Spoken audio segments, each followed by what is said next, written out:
47. I'll be 48 in June. Here. Frazier. Here. Morris. Taylor. Vanderbilt. Brightwell. Here. Mr. President, we have a quorum and will excuse Taylor, Vanderbilt, and Cruz. Okay. All righty. I want to add item number 7. Council President item. He do the, to be noted, notice sometime later on? Yeah. Okay. I'll talk about it. Mystery. It's a mystery. I'll talk about it when we get to Okay. it. Okay. Tonight, it wasn't assigned. Council President has signed it. Okay, Mr. Crowe? Good evening. Go ahead. I want to introduce Mr. Kevin Finn, the Dean of Students from Lawrence Tech, and Kyle Bryce from my department, who's been working on the grant application. What we're here to talk about is a preview to your consent agenda, authorizing the city to submit for a Transportation Alternative Program grant. This is a competitive and federally funded, and it's administered through MDOT with the assistance of SEMCOG. It's for intermodal transportation system and providing safe alternative transportation options, including pedestrian, biking, and shared use pathway. A few years ago, the city was successful in one of these grants for about $750,000. It was part of the Evergreen Road project. I believe this is the first time that we're applying for it since then. And in support of this application, when we did the Sustainable Southfield Master Plan public input, walkability and connectivity was one of the top 3 things that the residents had asked for. This project has also been identified in the Sustainable Southfield Master Plan, the Southfield Non-Motorized Master Plan, the Southfield DDA Non-Motorized Master Plan, the City Centers Master Plan, and the Regional Transit Master Plan. Planning Commission held public comment on February 21st. Long range, what we're trying to do is tie our Northwest Highway corridor to the 9-mile corridor, which runs through the Southfield DDA, Oak Park DDA, and Ferndale DDA, and then further links to the Woodward Ave Regional Transit Corridor. Specifically, within the city center and the DDA, we have been implementing parts of this plan over the last 5 to 7 years. And our ultimate goal is to have the entire Northwest Corridor connected and have the city center connected with DDA and the Northland Master Plan. Recently, the city, in partnership with the city center, did an infill project of about 0.6 miles from Civic Center Drive up to Corporate Drive. This was previously a goat path, meaning that there was no sidewalks at all and people were just treading through the grass, creating a goat path. And I believe a number of you attended the ribbon cutting ceremony last year, so that's in essence what we'd like to continue to do up and down the entire corridor. Specifically, we'd like to try to link the Civic Center Drive all the way down to 10 Mile adjacent to Lawrence Tech University. As part of the recent dorm construction, they have an obligation to put a portion of the pathway in at 8 foot wide, where the path ends at their northern campus to the first driveway.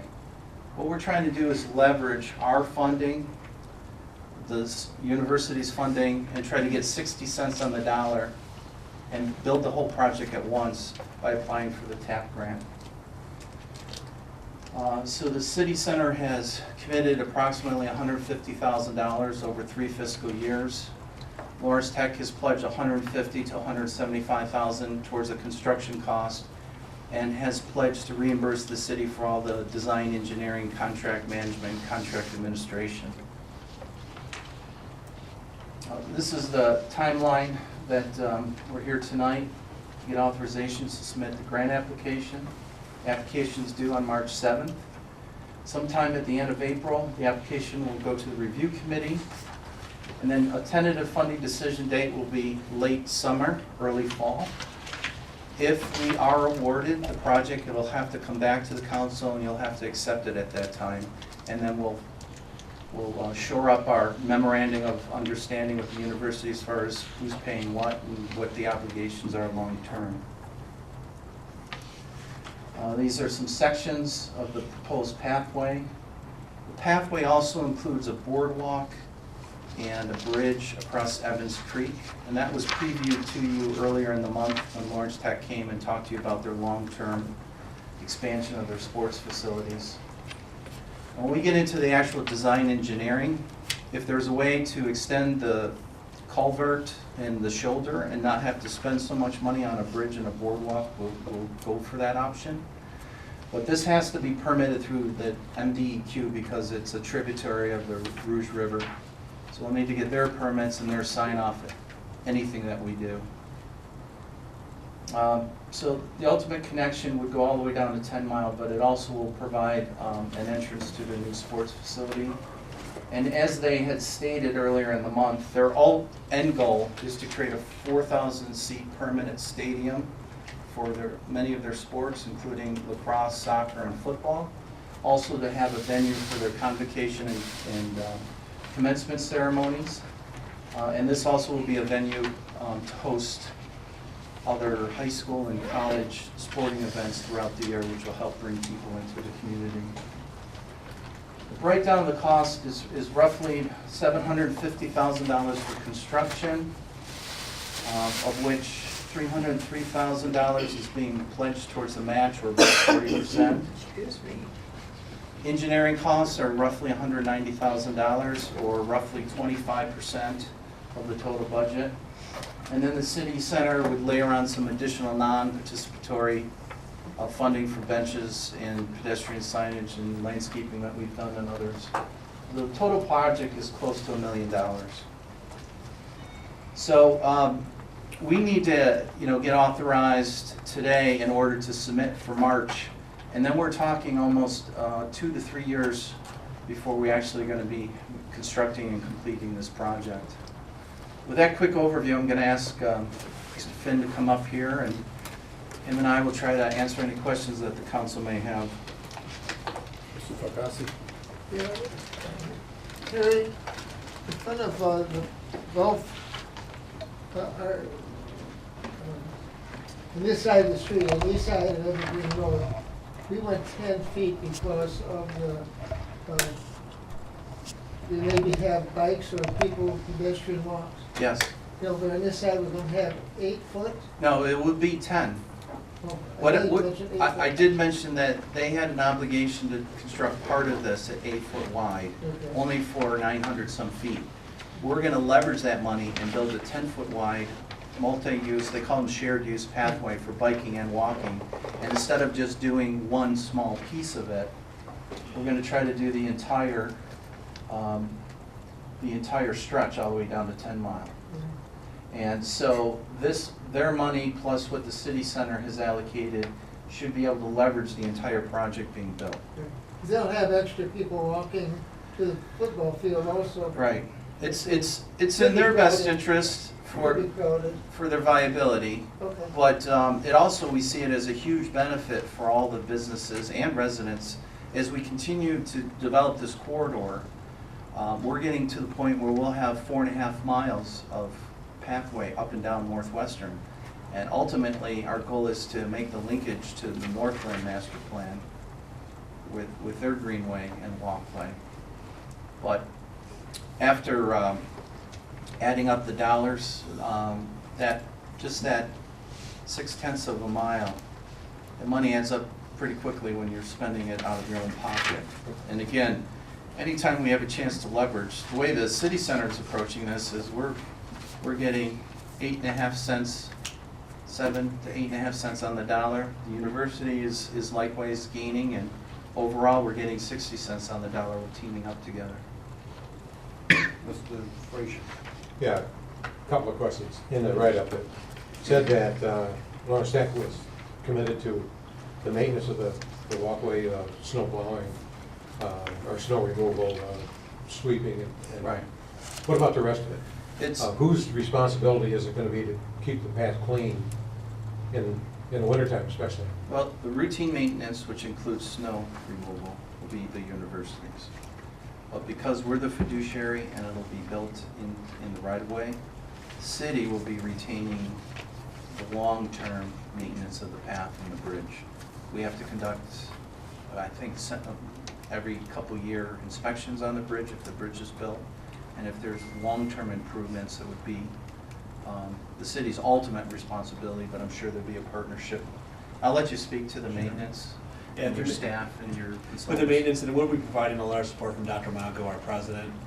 Sorry, I can't forget how he says, Kevin Finn from Lawrence Technological University, 21,000 West 10 Mile Road. But our president is committed to it.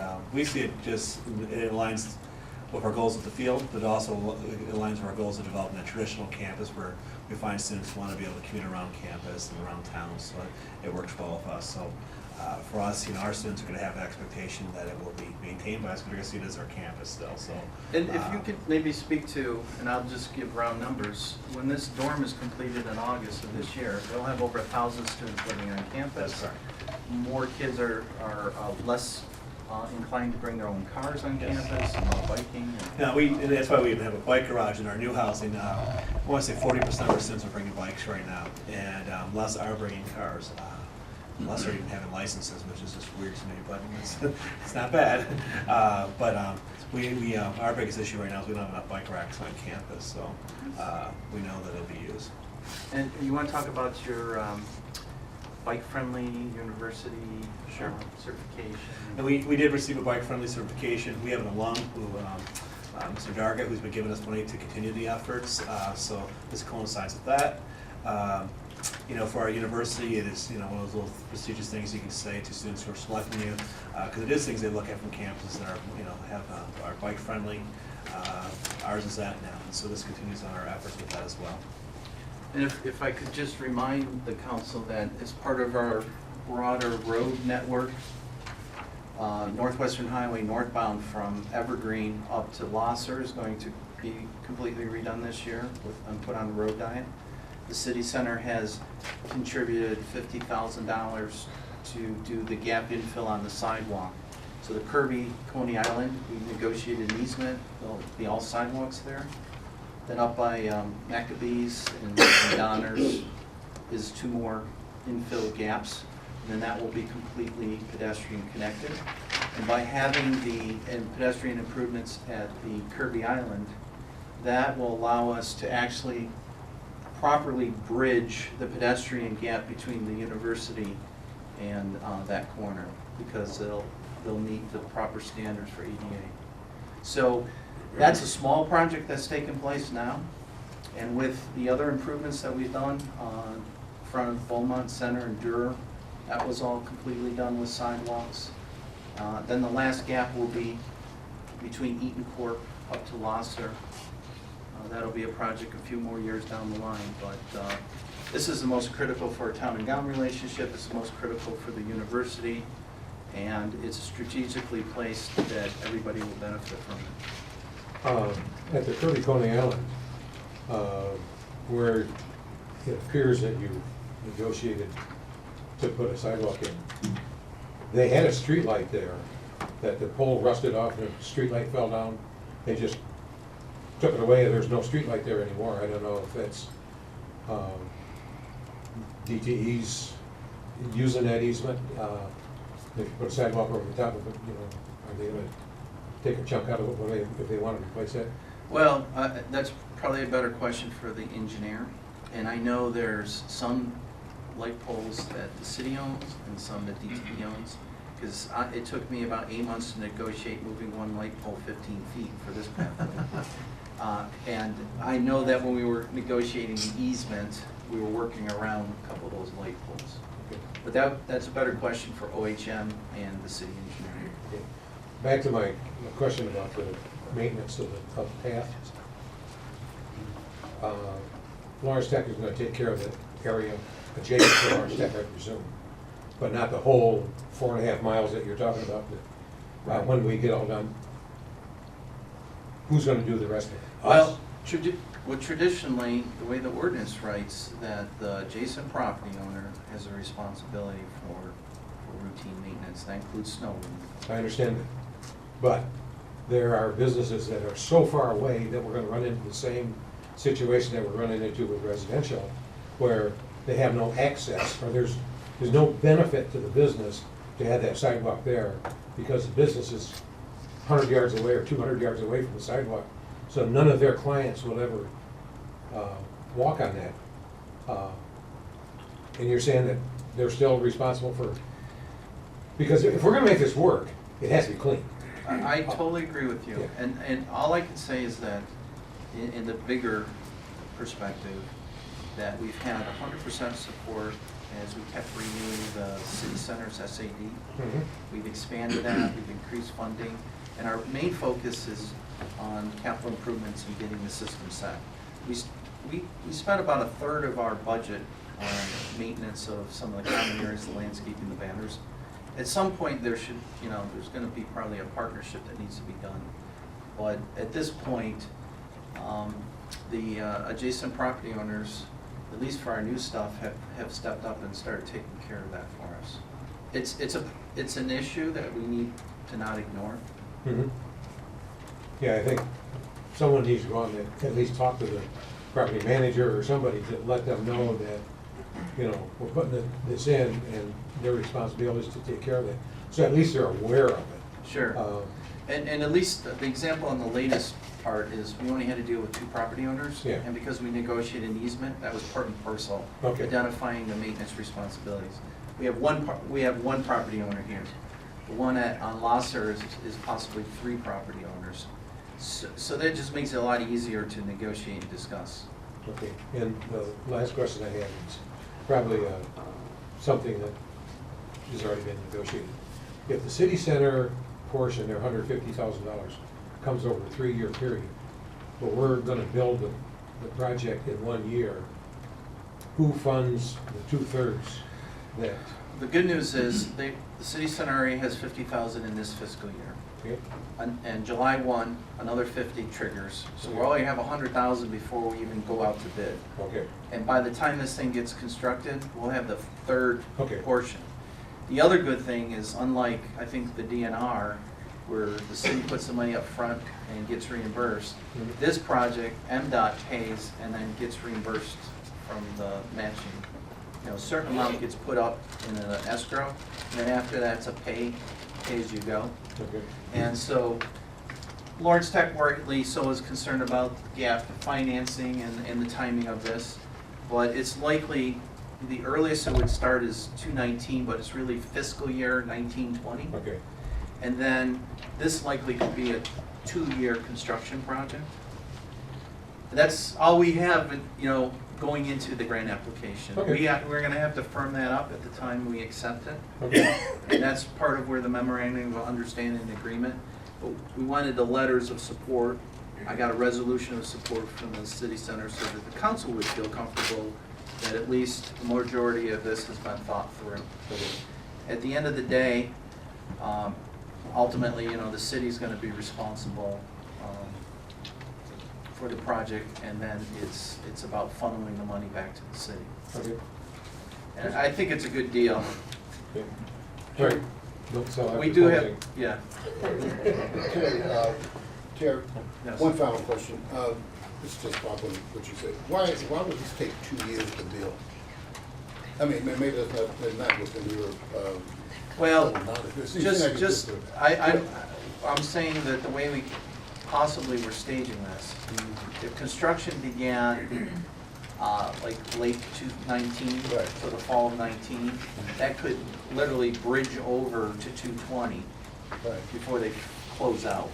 Okay. Just that project that we did, we paved right up until the week before Christmas out here. Right. But we had to come back in the spring and do all the fine grading, we had drainage issues. So and technically, the project doesn't close out.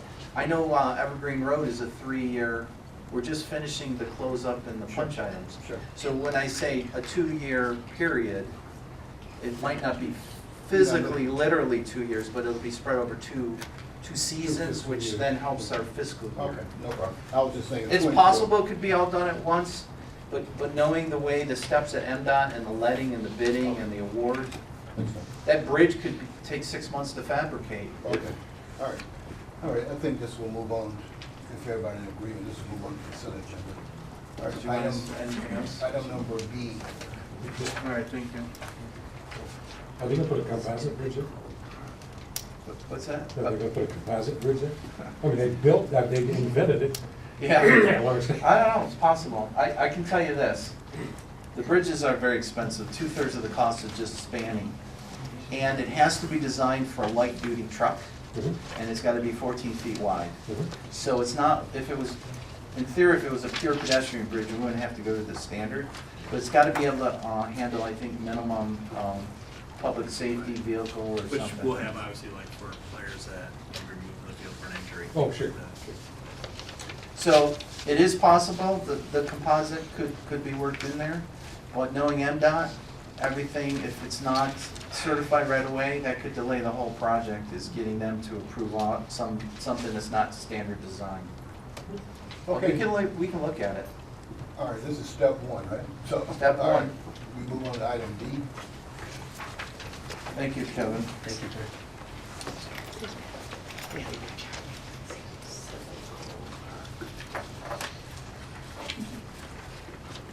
All right, so again, we briefly touched on this a couple months ago when we asked for authorization to go out to bid. But it was June of last year where the crowdfunding campaign began. We had 60 days to raise our goal of $50,000. We raised 55, which made us eligible for a $50,000 MEDC grant. I believe that contract and grant was finalized early September, and we have 12 months to build the project from that September 1st deadline. It was January that the council accepted the easement that we spent several months negotiating and authorized us to bid. On the 26th, the bids were released. We had a pre-bid meeting on February 7th. That was the day we had the 10 inches of snow.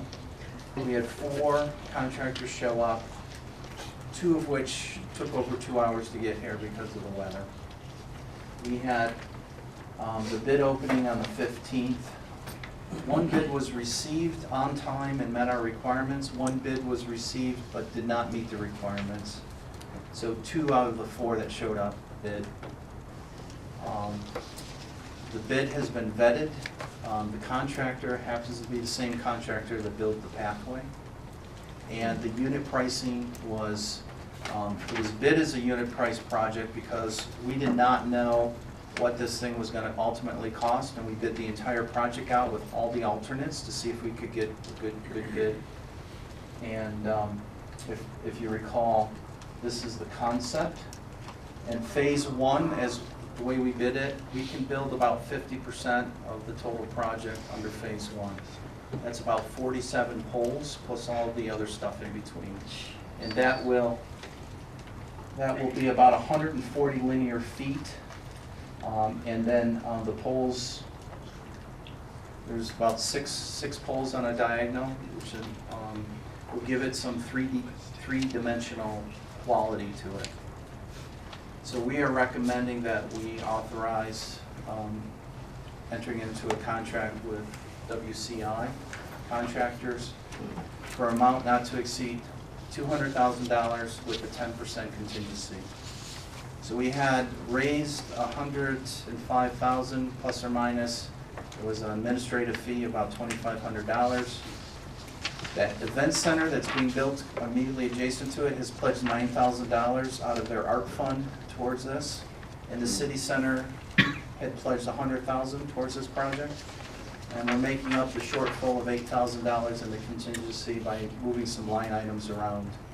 So we have $220,000 set aside for this project. They will need to wait for the frost laws to lift. There's a 6 to 8 week period for ordering the poles. We're conscious of the fact that Northwestern Highway is going to be under construction this year. We're conscious of the fact that the event center is going to be under construction this spring. We have 1,200 people from the Crohn's and Colitis group that are going to be walking through on June 9th. And so time is of the essence. And that's why we're recommending of the award so we can start construction early May and try to get the majority of it done before the rest of the projects come into line. Council? Mrs. Frazier? You may have covered this before. Are the poles going to be painted before they're installed? Or added? We looked at both methods, and they're gonna be installed in the ground first, and then a bucket truck will come, put the primer and the final 2 coats on as it's erected and installed in the ground. And They're about 10 foot by 10 foot spacing, so there's space to allow a bucket truck that can get to the height and the size in between them. The continued maintenance on it, repainting them, whatever, or is it going to be like the routine of it? Yeah, I mean, some of it will. I mean, at some point, I would imagine we would want to freshen up the paint. And same, the routine maintenance of the pathway and the cutting of the grass is the responsibility of the property owner. The city center, on behalf of the city, has pledged the major maintenance. Now, one of the alternatives was to have these little blue marine grade lights flicker on top. We can't afford that right now. That could come in later. And the way this is designed is that we can do it add-on increments towards this for final completion in the future. But right now, we only have a certain amount of money. The contractor and the subcontractor have agreed to work within our budget based on the unit pricing, and therefore we're recommending moving forward on this. Thank you. Mr. Mayor? I'll let Ms. Morris go. No, I just had a question. The difference between phase 1 and phase 2 is the number of poles? Yeah, so phase 1, and when we bid this out, we didn't quite know what phase 1 was actually going to be, but I was happy that we can do 50% under phase 1. Then, once we get this all worked out, let's say we raise another $20,000, that might pay for another 3 or 4 rows, and then we just incrementally add on to it. But I can tell you that this will be substantial enough when you walk through it and see it, it'll feel like a complete project. It's just, when we had some grand plans when we first did this out and designed it, and we knew this was only gonna be a phase 1. We knew we weren't gonna be able to afford the whole thing. I was just happy to come back and say you only could put 10 poles in the ground. So it may even go to a phase 3, depending on... It could. Okay. Yeah. All right, I just- And I'm gonna ask the board, their fiscal year begins July 1, to set aside some additional funding, and maybe we'll, by the end of the summer, we'll get more complete. But I'm conscious of the fact that we have an obligation with the grant to get a substantial piece of this project done by September 1st. Mr. Cruz? This board's asking the same question. Oh, yeah. All right, Mr. Mayor? Are we using the poles like DPE gave us? They're saving us $300 a pole. Okay, so we are using those. There's 37 of those, Right. and then we're buying 10 new ones. And if we didn't have those 37, this project would be substantially Okay. smaller than it Because is. we talked, I forgot to ask you that. Yeah. And the other thing is, obviously, we can continue to do fundraising for this department. I think it makes sense if we can do it in chunks large enough to justify the mobilization and the establishment. But if you think of 140 linear feet, cars are just under 20 feet, that's 7-8 car lengths that you're walking through. And the easement on the other side will give it some depth on both sides too. Okay. So that's on your consent agenda as well. All right, okay. Item number 3. You don't have any.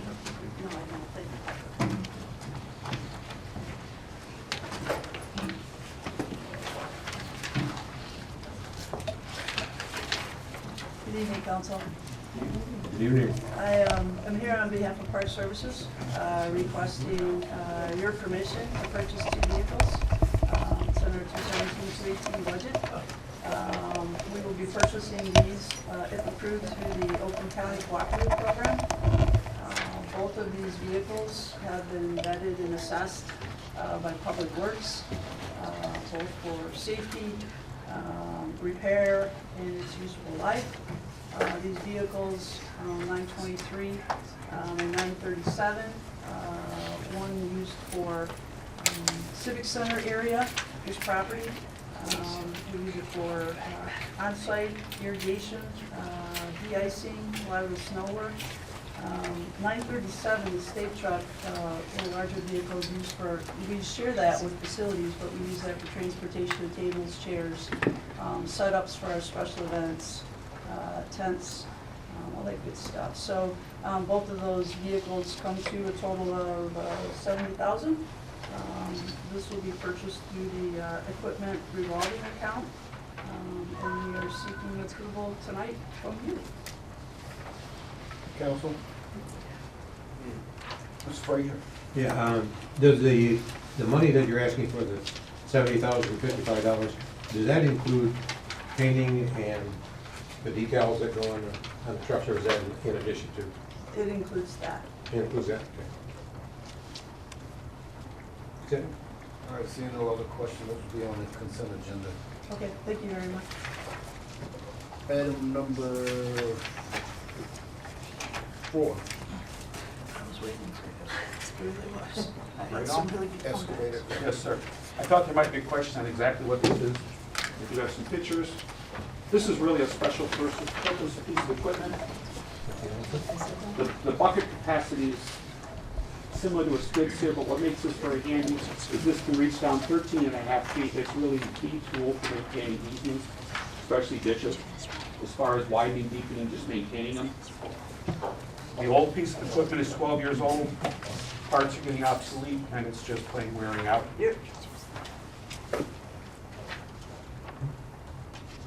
This is really the piece of equipment as far as maintaining your ditches. That 13.5 feet depth is really handy. What's the useful life of this? Well, according to our experience, 12 years was the useful life of the last one. And now we're having some reliability issues, and we're having trouble getting parts. Anybody else? Questions? It's a lot different than I thought. I thought it was the elephant. The one they clean sewers with. Oh, right. Yes, sir. Because we just bought one of those not too long ago. No, this is very special purpose, but when you need it, you need it. This will move on to the consent agenda. Item number 5. Scrubber. Florence Scrubber. This is, well, I can certainly address this again. This is what DPW uses to clean the roundhouse. One of the problems was as their pavement in the roundhouse degraded, they started picking up more and more rocks, and it really just beat the machine to death. Now this floor has been maintained with an epoxy finish. It's going to last, but unfortunately the machine has been doing it, it's just wore out. The other thing we're going to do about this is make sure that we can use this in other locations, in particular the public and police parking garages, so that it's short enough. That's the problem with that garage, is you can't even get a commercial truck in there to clean it because their backs are too high. So that's what this is for. The regular job's going to be DPW, but I've already confirmed with Larry Searles that we'll see this finally getting the floor of our public garage. Yes. So this is just for outside, not inside? Inside, the extent of inside the roundhouse, inside the public parking garage, I mean, that's sort of an inside, I mean, but. yeah, exterior though, we wouldn't use it on the new No. floor at Beechwoods. No, not at all, no. That was not what. Inside, outside. But by the same token, we wouldn't use it on the roads. So it's that middle range. All right, this will move on if there are no other questions. All right, item number 6. Due diligence. You can take that out? Yeah. Okay, no, yeah, that's perfect.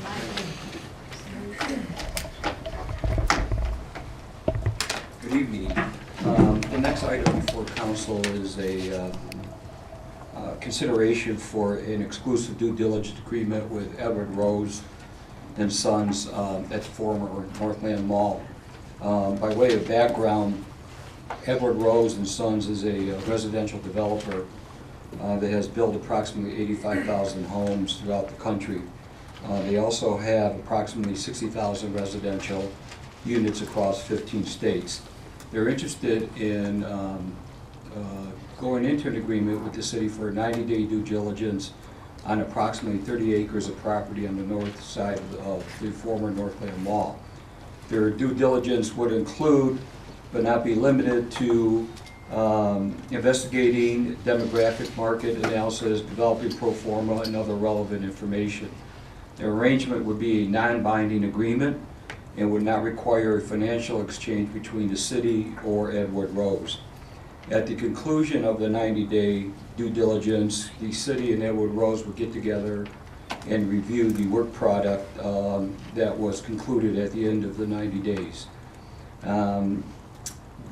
Most recently, last week, the Northland Committee recommended that we move this request forward before this body for approval. I will say that I had the opportunity to visit the product out in Novi, Michigan, which is adjacent to the Providence Hospital facility out there, and it's an A1 product. I mean, if we were very fortunate to get something similar to that, I think everybody in the city would be very proud of it. Very high class, very from an aesthetic standpoint, really popped out, and they tend to be very close to Providence Hospital. And with the development with PMB occurring, it just made perfect sense that they would consider Northland as well. This evening, Gary Goodman from Friedman is here to provide some additional insight into Edward Rose and Sons. Sure. So, for those not familiar with Edward Rose, Give us your name and address. Oh, I'm sorry. Gary Goodman, Friedman Real Estate, 34975 West 12 Mile Road in Farmington Hills. Here in an advisory capacity for Southfield, not affiliated with Edward Rose at all. So Edward Rose has been a multi-generational company. I think they were founded in about 1921. One of the largest, most well-respected multifamily developers in the country. Originally started building single-family homes in Detroit city proper. Since 1965, their focus has been on multifamily development around the country and the states that they operate. Some interesting things to note, they're completely self-financed, they're privately held. Everything they do and retain. They almost never sell the properties that they develop. So they keep an active management and ownership interest in everything that they do. And as Al mentioned, the product type is generally very high quality. I think I would encourage anyone to go out and see the projects they've completed. There's a list of their senior living communities on their website. It's called Rose Senior Living. And Edward Rose and Sons, based in Bloomfield Hills, their main website features additional multifamily properties that they've completed around the country. Council? Mr. Fakasi? Yeah, during the 90 days, would there be any reports that the city would have to provide? During the 90 days that the city would have to provide? Yeah.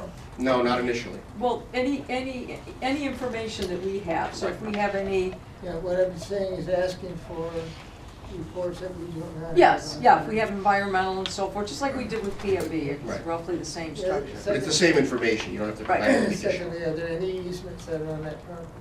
that We don't know exactly, I mean, there's just a rough idea of where they want to go, and that's still really being discussed. So I would say at this point, it's kind of premature, because we know they want the due diligence, we still have yet to really kind of map exactly where they're looking. Right. So how are we gonna lay out the map? Well, we probably will not actually sign this until there's some agreement about where they want to go and whether there are easements that impact it and so forth. So those discussions are ongoing. Does it have, signing, have any effect on this piece? Well, I mean, that parking easement that goes with the HAP building is independent of how many people are there. It goes with the building. So the fact that there won't be that many people potentially at the HAP building when they exit, I mean, it just means there won't be cars on the lot, but the easement still exists, so. Frazier? Okay. Is the development out in Novi, is that typical of their developments? I'd say yes, of their current developments. So they've changed in many phases, adapting to the times in the market. This is, according to them, their newest iteration of the Rose Senior Living Program. Okay, the reason I ask Sure. is, they may build one kind of development for Novi, because that's what Novi requires, but have something else in mind for Southfield, and I'd like to know that early on. Sure. They would be, we would adhere to the design standards that are in place for that, so whatever, I think we would be assured of a good work product. Because I don't want to be left with something that's less attractive and useful than Nova. Sure. Thank you. We have those designs that the council approved. Yeah, right. Mr. Cruz?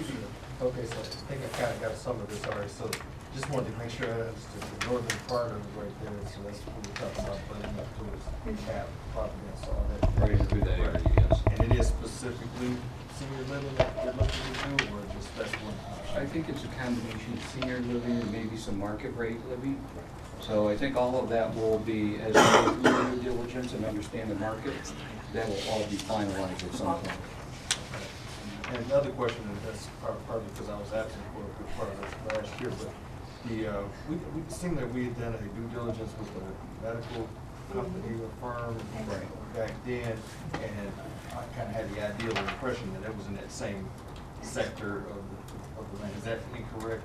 Or, Right, so or where are we with that anyway? Because I don't think So P&B is, they have, you're correct in saying that they've been under a 90-day due diligence.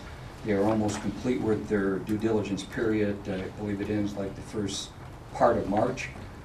From all indications, it appears that things are going well and that they will come before the council and go over their studies. And after that point, they have a 60-day period in which to offer a purchase agreement to the city for council's consideration.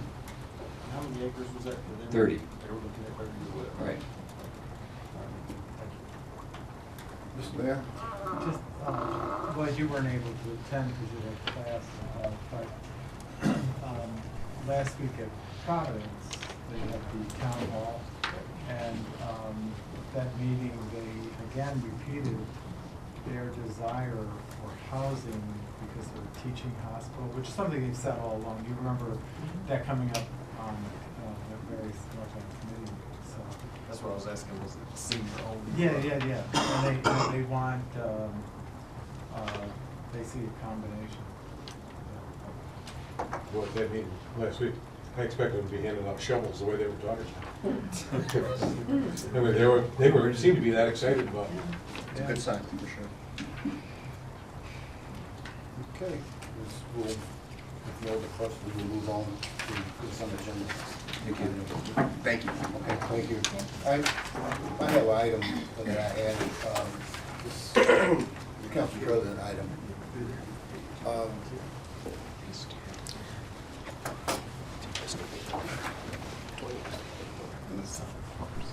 Mr. Picasso shared some historical data with me. And I kind of went through it and found some very good, important, some idea items on there. And that I want to assign a project to one of our councilmen. I want to assign this project to Mr. Cruz. Mr. Cruz is obviously, we've discussed this. It's not, I'm not jumping out of the sky. But Mr. Cruz is, he and I both agree he's being underutilized. But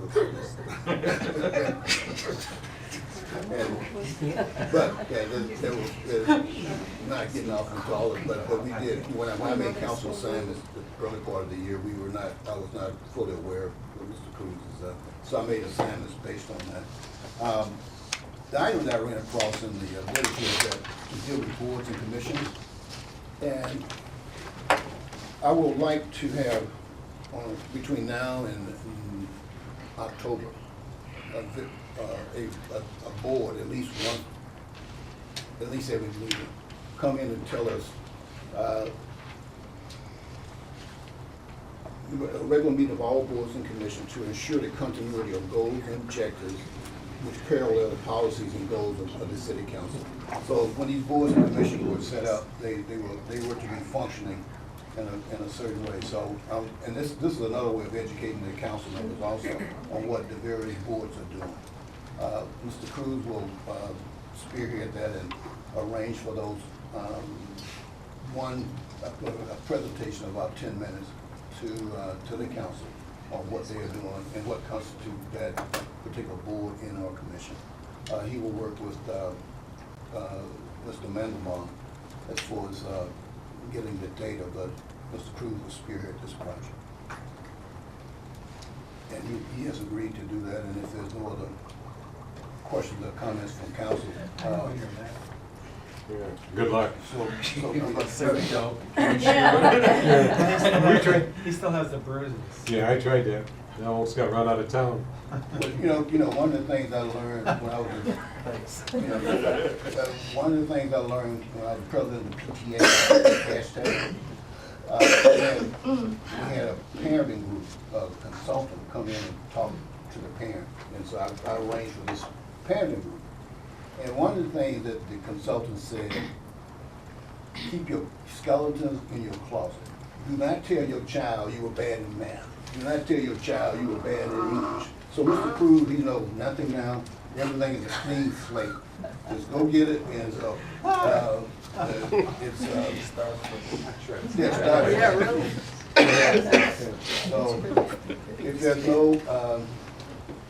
any other question with respect to this, I would like to entertain a motion that we go into closed session. Okay, it's been moved and supported by Mr. Johnson that we go into closed session. Madam Clerk. Wait. Oh, wait. Are you going into closed session? Okay, so you're not recessing, you're just going into closed Yeah, session, yeah. okay? We're gonna take a roll call? Yeah. Okay. Take a roll. That's what she's getting ready to do. Everybody, we got 10 conversations going on here, and I'm the lead converser. Yes. So take the roll call, Madam Clerk. Patrick, Yes. Frazier, Yes. Do we- Morris, Taylor. Yeah, somebody just made a vote. We're on the roll call. So you guys had conversation. That was important. Thank you. Everything you said, that all that important. My mother never said that. My mother never said that. Where are we, Madam Clerk? The motion has been adopted, so no, because we're just waiting for it. Pledge of allegiance.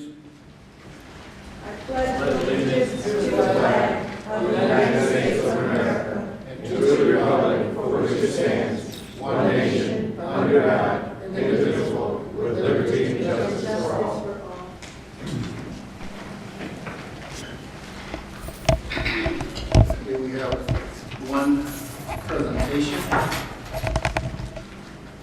The Boys and Girls Club Field Zone.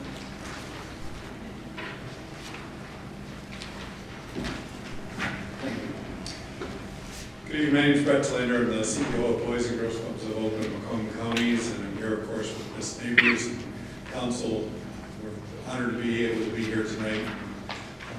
Just wanted to share with you a quick update in terms of the impact here, and we have a packet that we'll pass out to you, and just share some things that are really important that have happened at the field zone. For those of you who remember how important it was to be able to create the field zone here in Southfield, to be able to serve the youth of the community. And in 2011, there were a number of you who stepped forward and said, we want to make sure that the field zone continues to operate and is here, and that meant authorizing a partnership with the Boys and Girls Club.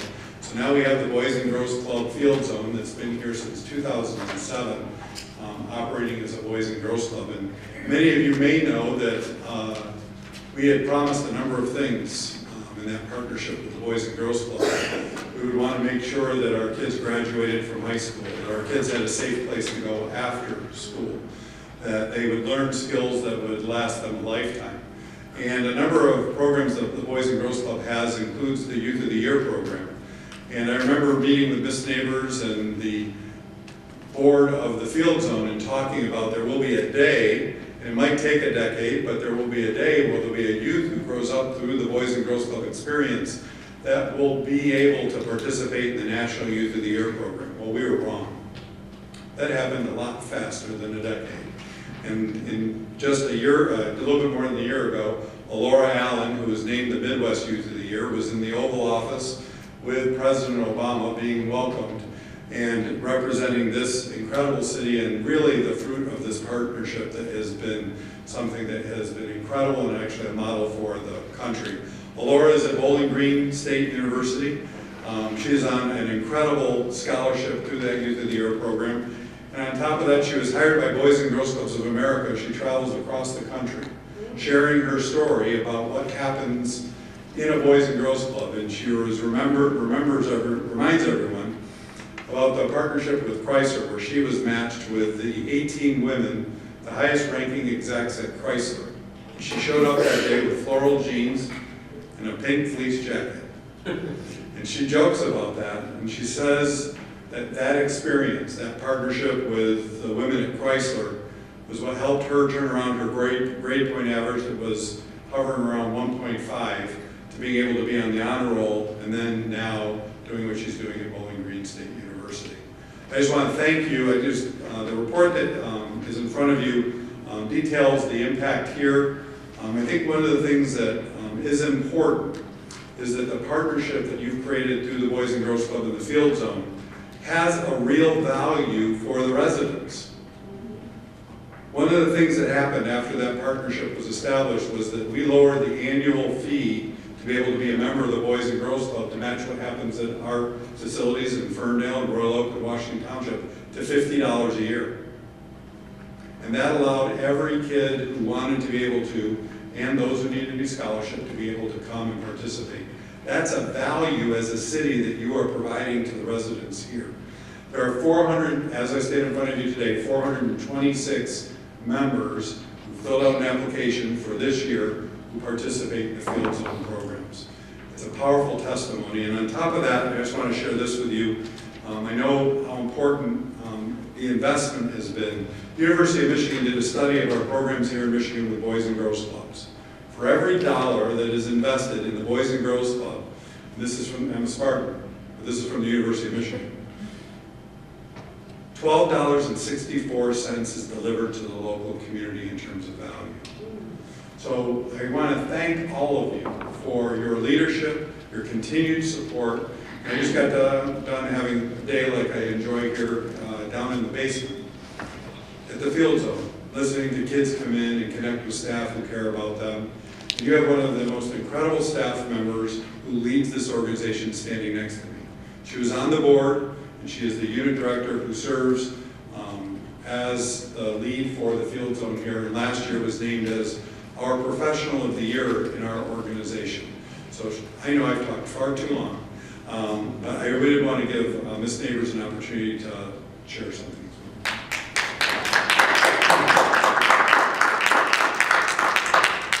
I would just like to thank everyone who's come down to the Field Zone to see us and to lend their support. The HR people come through every once in a while to show new employees where we are and who we are. That is great. We need all the good marketing that we can get. The mayor has been down. Thank you so much. We appreciate seeing all of you. Rochelle, I'd like to send out a special shout to Rochelle because she sends me lots of emails about STEM programs and art programs and scholarships that we could be available for. So thank you once again. And Council President, just in closing, one thing I'd like to share with you and for all the residents in Southfield who have a senior right now in high school. If you are interested in applying, we have a full ride scholarship. The application is due April 14th. This covers everything from their very beginning expenses as a freshman all the way through their graduating year in college. The only requirement we have is that they have to attend a university here in the state of Michigan. Those deadlines are due, their applications are due April 14th, and it's a tremendous opportunity for a student here in Southfield to be able to apply for that. Thank you. Thank you. Don't go away. Don't go away. We definitely appreciative of the efforts that you have there. The place is a wonderful place. I've been there numerous times. And it's an exciting place to be in, make me want to probably jump around a little bit. But, council, do you have any comments or questions? I do. Mr. Frazier? Yes, I've been on it for it. And when we first developed the field zone, we tried to make it as productive and as challenging as we possibly could for the kids, regardless of what their ideas were. My question is, do we still have that same challenge and ability to challenge the youngsters, or is there something else you need that you don't have? Because as times change, people change, things need to change too. Or are we keeping up with it? I think that the commitment that's here and the need that's here is evident every day. Last Monday, President's Day, we had the opportunity to take students, kids were off that day. We filled a bus to Oakland University. Those kids got up, they had to get there at 8 o'clock, and we bused them to Oakland University, and they spent the entire day out at Oakland University. There are some things that need to change in the field zone. The beautiful Pistons display that's there could be updated from our friends at the Detroit Pistons that could benefit from that. And then also the incredible investment in terms of the furniture that was donated, and the team that, including Scott Griffin and others who have made that possible. Our furniture needs to be upgraded. We've been able to upgrade the computers, and I think that the opportunities that we're putting in front of kids meet kids where they're at. And the other challenge is that we see kids who need to know that they have a safe place to go. In our world today, they need to know that. The other thing is that we need to prepare them for a world that's changed since the field zone opened. Sure. The whole issue of skilled trades, the opportunity to make sure that we're educating kids about the opportunities that are out there. And the other thing is, it's not just so much us coming it down, it's us listening. And you as a community have demonstrated that you're listening to these kids. There's a lot of concerns that they have about the environment that we're in right now. And the field zone under Ms. Neighbors' leadership has continued to lend that ear, and I think that's most important. Thank you. Thank you. Thank you, sir. I just wanted to say hello again. Good to see you all. I'm very happy about the update that we got from you guys, and of course, it's no surprise to me. You haven't been served on the board with you, Brett, for a number of years, and I just wanted to say just what a gem this organization is, and the leadership and all the workers that are part of this club bring to this community. It's just I've never seen such dedication from like I said, from senior leadership board on down. And I guess we could be backing a bit on what Mr. Frazier is saying. I mean, whatever else we can do as a city to be supportive of, and continue to do that and pour in, because clearly the return of investment is huge in this community. So just thank you for all the work that you're doing. To echo Councilman Cruz's comments, but I do have 2 children, and I remember the first time we visited the field zone, my son was so anxious to join, but he's only 10. So what is the age requirement again? And So one of the commitments we made. and before we answer, if a 13-year-old could join and bring a 10-year-old with her, could we do that? Because I didn't want to sign one up and not the other. But So here's, typically in all of our locations, we service youth ages 6 to 18. At the field zone, our commitment was to mirror exactly what the city's relationship had been in establishing the field zone. So we kept exactly the same parameters that the city had said were important to them in this teen population that we focused on. One of the things that Ms. Neighbors has done is with our summer program, because a lot of times you may have a 13-year-old who is a member and would like to be able to come on during the summer, during vacation. They've got that 10-year-old at home. So last summer was the first time that we extended a sibling being able to come from somebody who had partnered, so maybe that could have helped you. The challenge, I will say this, is I have a desire to help be there for every kid that's 6 to 18 years of age. So if we can get them at 6, 7, 8, 9, because we charge $50, it's not babysitting. If we were able to get them then, we have the opportunity to keep them longer and have a deeper impact. The challenge is the space. And if you invade a teen space, which is so powerful down there, if you bring 6, 7, and 8-year-olds, I really do worry the magic of what you created could be lost. So we've tried to tweak where we can, and but that's the history of why the age is what it is here. But they're also welcome at any of our other locations that serve 6 to 18. So I'd like it to be right here in Arlington, so. Thank you. Okay, well, thank you very much. All right, thank you. Thank you. The next item on our agenda is minutes. Mr. Chairman, I also move the regular meeting of January 29th. Support. It's moved by Mr. Picasso, supported by Mr. Frazier, that we approve the minutes of January 29, 2018. Any questions? Are we prepared to vote? All in favor? Aye. Opposed? Minutes are approved as presented. Next item will be our consent agenda. There will be one item added to the consent agenda, be item G. A proposed letter of intent to purchase property. Now, city attorney, she will address item G once I go through items A through F. The first item is the authorization to submit a TAP grant. The proposed submission of a joint city LGU TAP grant, that is a Transportation Alternative Program grant, for a new 10 feet wide boardwalk and bridge along the southbound Northwest Service Drive adjacent to LGU. The Southfield City Center has pledged $150,000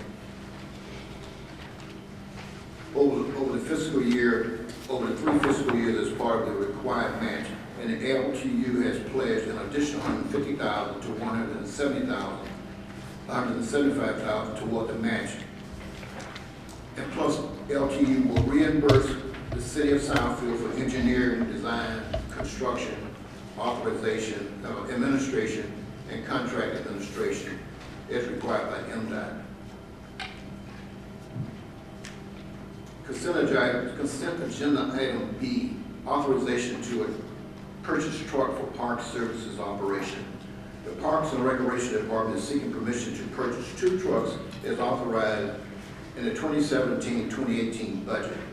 We are asking council to purchase 2 trucks through the Oakland County Cooperative Purchase Program, which has a contract number 5222. Each of the proposed items have been reviewed in terms of useful life, repair history, safety, and input from users.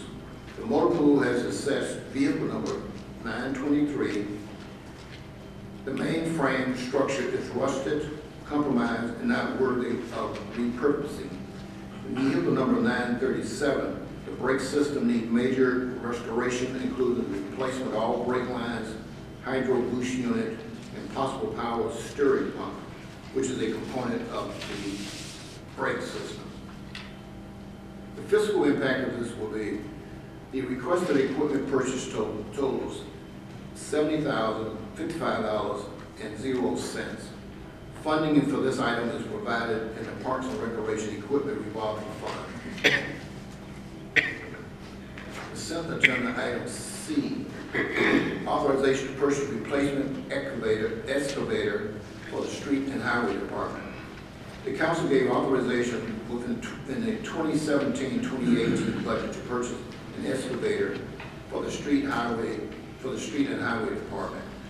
Accordingly, we are asking council for approval to purchase this vehicle through the National Joint Power Alliance, a purchasing program which allows cities to use competitive solicited contracts to buy goods and services at the most advantageous pricing. If this item is approved, the city will receive a $23,000 trade-in allowance for our 2006 excavator.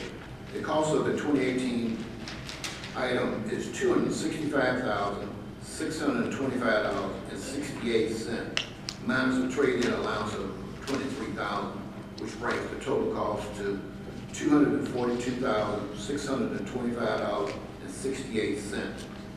Funding for this particular item is provided in the 2017-2018 motor pool equipment replacement account. Consent agenda item D, authorization to purchase replacement floor scrubber for the motor pool department. Council gave authorization in the 2017-2018 budget to to purchase a floor scrubber for the motor pool department.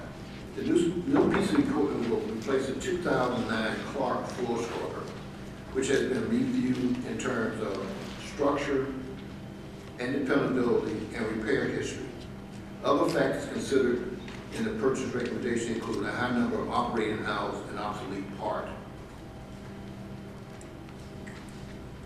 The fiscal impact of this item would be the cost of the 2018 Advanced 7765 floor scrubber is $58,338.86. Funding is provided in the 2017-18 motor pool equipment replacement budget. Consent agenda item E, authorization to award Phase 1, the Red Pool Park. At the January 2018 council study session, this project was discussed and approved for bidding by the purchase department at our regular meeting on the same night. The fiscal impact. The acceptable bid was submitted with the unit pricing by WCI Contractors of Detroit, Michigan. The budget for Phase 1 of the project is $200,000 plus approximately 10% contingency fund. Funds are provided through the Red Pool Park account and a donation from the North Event Center. And the balance of $108,336 will be coming from the Southfield City Center account. Consent agenda item F, exclusive due diligence agreement, Edward Ross and Sons, for the former Northland Mall project. Edward Ross and Sons is a residential developer which has built approximately 85,000 homes across the country. Additionally, currently Edward Ross has built and leased out approximately 60,000 residential dwellings unit across more than 50 states. Edward Ross is requesting authorization to enter into a 90-day due diligence agreement with the city on approximately 30 acres on the northwest side of Northland property for a potential residential development, including senior citizen housing. Fiscal impact. During the 90-day period, the Northland site will continue going through environmental site due diligence and executing the demolition of the Firestone building and the Target store. Although there is no expenditures on behalf of the city, we will be limiting our ability to sell the subject property during this due diligence period. And consent agenda item E, Ms. Ward, will you please address? I'm sorry. Consent agenda item G, would you please address that one? Sure. So consent agenda G is a proposed letter of intent with Nassimi Realty LLC. And what we're asking council is to approve the letter of intent for the city to conduct due diligence activities toward potential acquisition of that property. And as part of the resolution that's attached, we would be asking you to authorize the mayor clerk to sign that letter of intent on behalf of the city. Okay. Mr. President, Yes, sir. I move that we approve consent agenda items A, B, C, D, E, F, and G. Support. Been moved by Mr. Frazier, supported by Mr. Cruz, that we approve consent agenda items A through G. Do I have a motion? Second. Are we ready to vote? All in favor? Aye. Opposed? It is the consent agenda items A through G are approved. We now go into public hearing. Item A, the Brownfield redevelopment plan and tax increment financing plan, and the development reimbursement agreement for 30915 Southfield Road gas station redevelopment. Good evening, Mr. Mayor, Honorable Board. How are you this evening? The city staff has received a request from Abyss Oil Investments, LLC, for 30915 Southfield Road for the redevelopment of their gas station. Mr. Crone is in the process of pulling up the presentation for us. Mr. Abbas was in the process of redeveloping his site when he discovered some additional costs that made it very challenging for him to move forward with his project.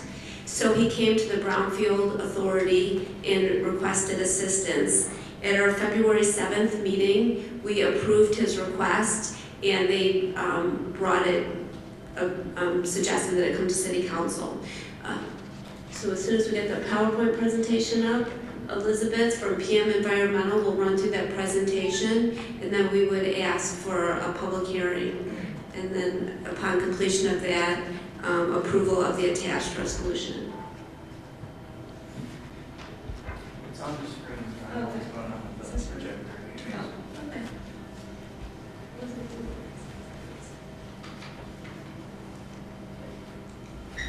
Good evening.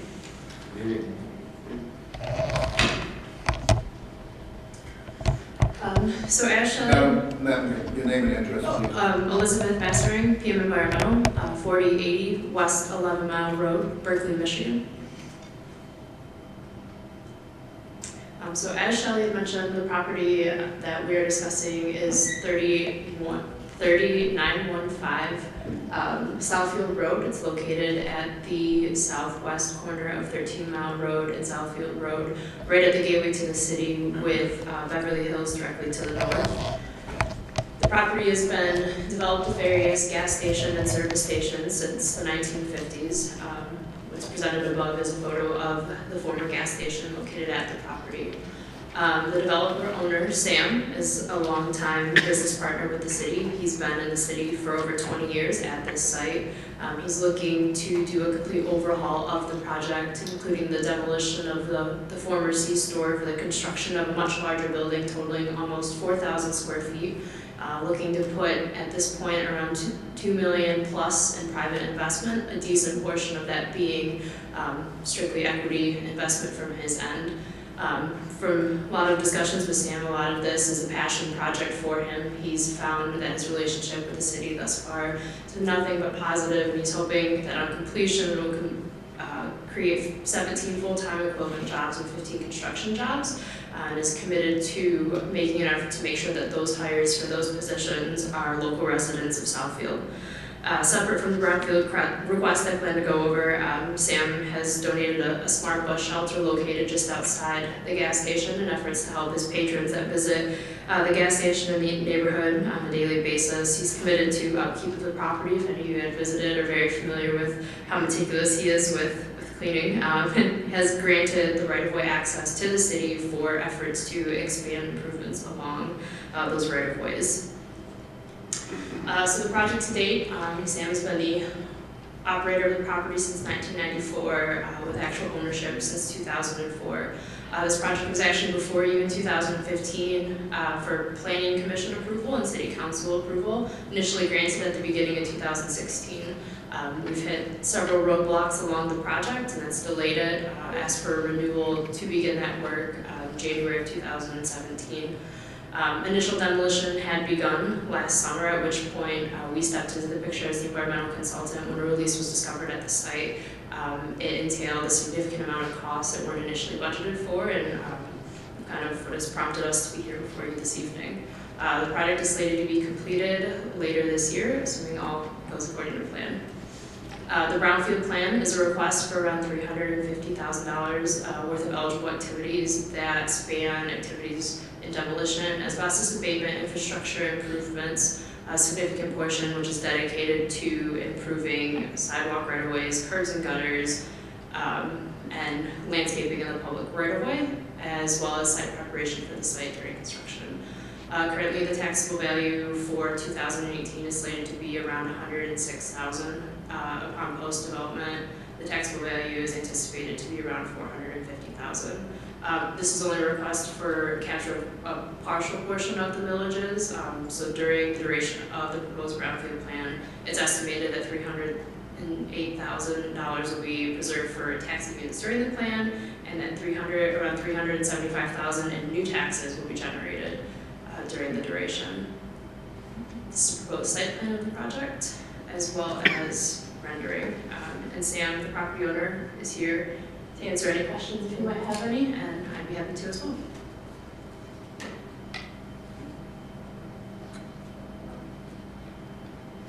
Good evening. Yes, sir. Sam Evis. I am the operator and owner of the site on 30915 Southfield Road.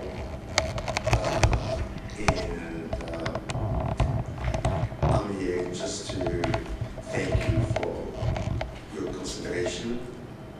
And this grant, if it happens, it means a lot to me. It gives me a lot of motivation. At the same time, it's a challenge for me to work harder and to make that quota even better and better. Because when you give me something, I have to give you back something and make that quota the best that I can do for it. Thank you, and God bless you.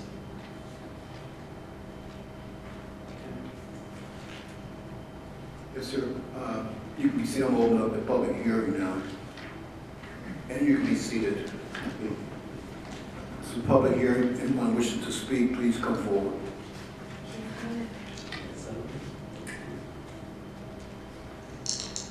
Pamela Gerald, P.O. Box 155, Southfield, Michigan, 48037-0155.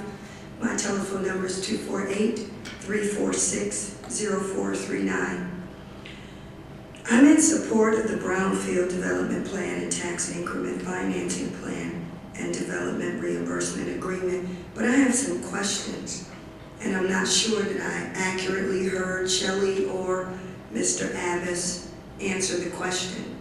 Did he get the Brownfield because he spent over his initial budget? Or did he get the Brownfield because of the unanticipated environmental hazards that he found during the development process? And whichever the case is, whose fault? And I don't know if you could really say fault, but who is the onus on to find those environmental things? Is it the city? Is it the developer? Is it the company that does the environmental study? I'm not sure. The other question I wanted to ask is about the 15% contingency. Can you explain that to the residents a little bit better? I don't recall brownfields having such a thing as a contingency, unless I'm just totally out of the loop right now. And then the last thing, will his ice machine be on the inside of the development or on the outside of the development? And if it's on the outside, is it in the plans? Because if it's not in the plans and on the plans, architectural designs, then it can't be outside. So if I could get those questions answered, it would be greatly appreciated. And I'm sure it's going to be really nice when you get done.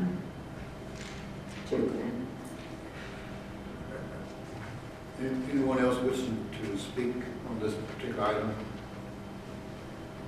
The public hearing is closed. Seeing no one. Council? Mr. Chairman? Yes, sir. This item has been before council study session, and so I'd like to move the suggested resolution that we have before us and approve the brownfield for this gentleman. Support. Been moved by Mr. Fracassa, supported by Mr. Cruz, that we approve public hearing item number A.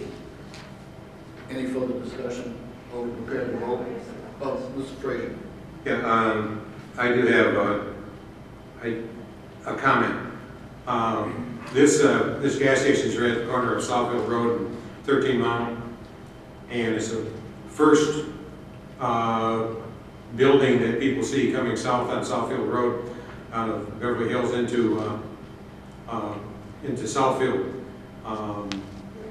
The site plan, which we'll talk about later on, is really nice looking. So if you build it according to the site plan, it will be a positive thing for the city of Southfield to have that, and we're encouraging you to make sure that it stays like a star in the corner so that people coming in, first thing they see is a positive look at Southfield.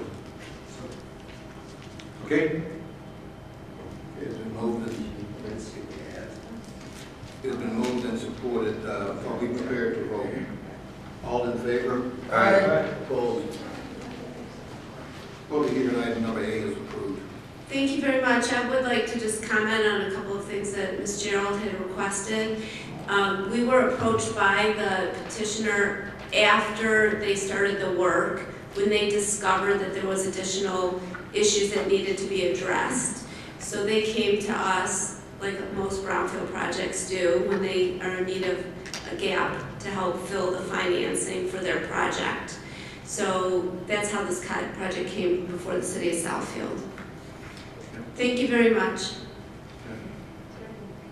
Public hearing item number B, PSLU 17-0013, a special use request to convert an existing service bay to retail and establish a gasoline filling station with ancillary retail sales on property located at 26455 Telegraph Road. Mr. Crowell. Thank you.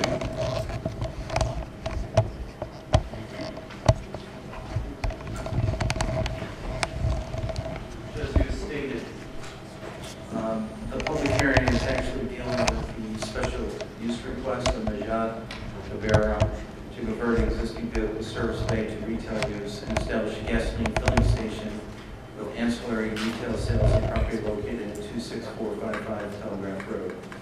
Also part and parcel to this, but after the public hearing, is the site plan. So this is the site on the corner of Swanson Road and Telegraph. It's just south of the Best Western Premier.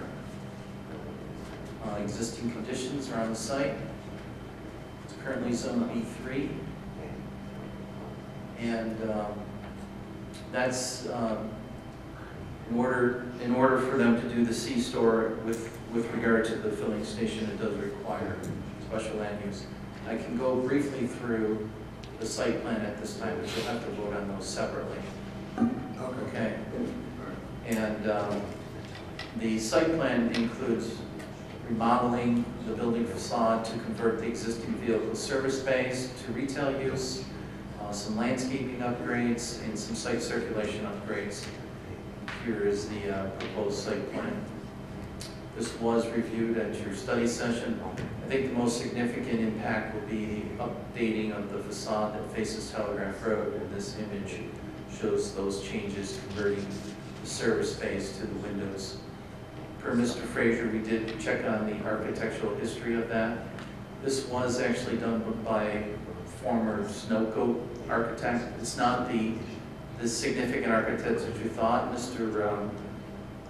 Dorchin did contact me today, actually, and told me who Charles Ames, that studied at Cranbrook, I think early on in his career, worked on one other gas station in the city, but it wasn't this one. And part and parcel to this development is extending the existing canopy towards the building. So I'll, with that, the architect is here if you want to make any introductory comments before it goes to public hearing. Now, the public hearing, again, is just on the special use, and then afterwards we'll handle the site plan questions. Okay, thank you very much. Matthew Peters, Jeffrey Scott Architects, 32316 Grand River Avenue, Farmington, Michigan. Not really going to say too much because we really appreciated the work and the effort that the city has helped us in moving this project forward. The extent of work that Jeff Spence brought to the project in helping us develop the site plan, the elevations to make them look a lot better and much better presentation for Telegraph Road for sure. I think we've done a lot of work in listening to what the city's needs were and taking those comments and producing a site plan for sure that works to everybody's agreement. And on that note, I think I'll just open it up to the public and Ben, any questions for that? I'm gonna ask the owners here. As well, yes. Maybe just introduce themselves and explain why they're doing the conversion. The owner is here. My name is Majid Gabar. I'm the owner of the gas station. And what do you need? Just explain why you're converting from the service to. We're converted because, I used to have a towing before, and then I sold it, and I had a garage that was helping out working together, so we don't have the towing anymore. So we're trying to get, this service converted to a C-store. And then do some facing or something inside to make it nicer and bigger, just to make it look better, for the city, and besides we have the hotel next door, so we're trying to do it like then, we get it all together, new design and new things and all that, get it covered, so that's what we're trying to do. So. Yes, sir. The public hearing is now open. You can be seated.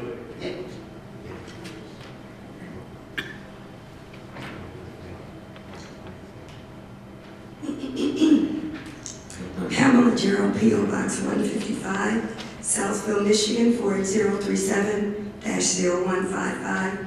My telephone number is 248-346-0439.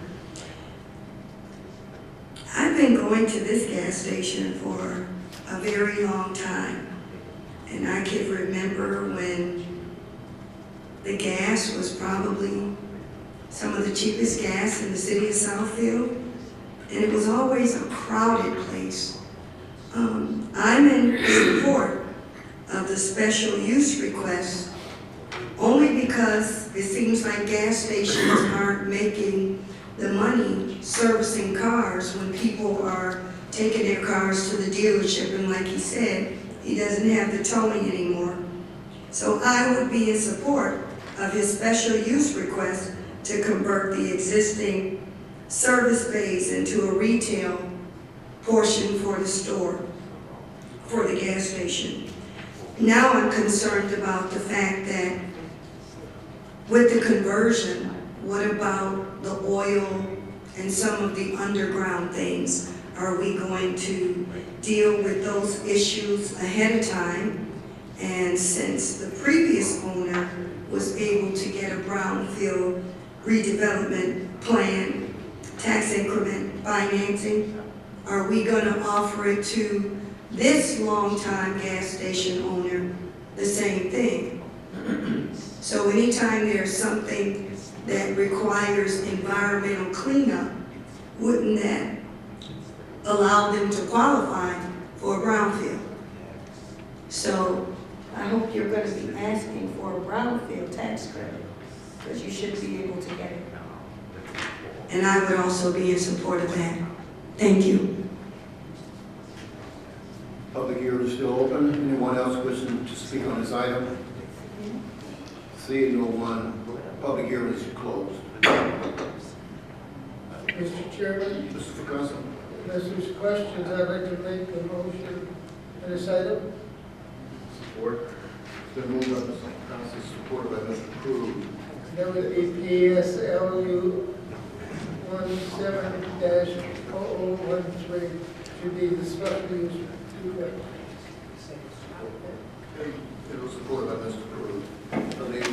Are there any questions? And again, just through the chair, I imagine you're referring to the recommended resolution of conditions? Yes. Yes, thank you. Are we prepared to vote? All in favor? Aye. Opposed? So our next item through the chair is PSP 17-0011, which is the site plan review request to convert the existing vehicle service bays to retail use and establish a gasoline filling station with ancillary retail sales, remodel the building facade and extend the canopy, and make other necessary site improvements on property located at 26455 Telegraph Road, as previously viewed. Mr. Chair, I'd like to make a motion that we approve the site plan PSP 17-0011. Order. Moved by Ms. Morris, support by Mr. Frazier, that we approve site plan PSP 17-0011. All in favor? But, excellent question. I'm sorry. Excellent questions. In this site plan, it shows that there's snow storage on the end of on the north end of the gas station. Yes. But when you turn the page of the print and you see the north end, it shows a gate. Is there a gate on that? I'm gonna defer. Or doors, actually doors. Defer to the architect. Yeah, it looks almost like the garbage. Well, that's the dumpster. But on the front page, I see the dumpster, I see snow storage. Right, so the snow storage is, and I'll have them correct me if I'm wrong, is north of where the dumpster is, in the paved area and the landscape area. That's where they would be piling the snow, but not in front of the dumpster itself. It's where? You see where the dumpster is and where you would get access to the dumpster. Snow storage is north of that, in that there's partly a paved area and there's a partial green space before you get to the landscaping. Okay, where's the dumpster at on the front page? Yeah, there's snow storage right here, but I don't see anything for dumpster.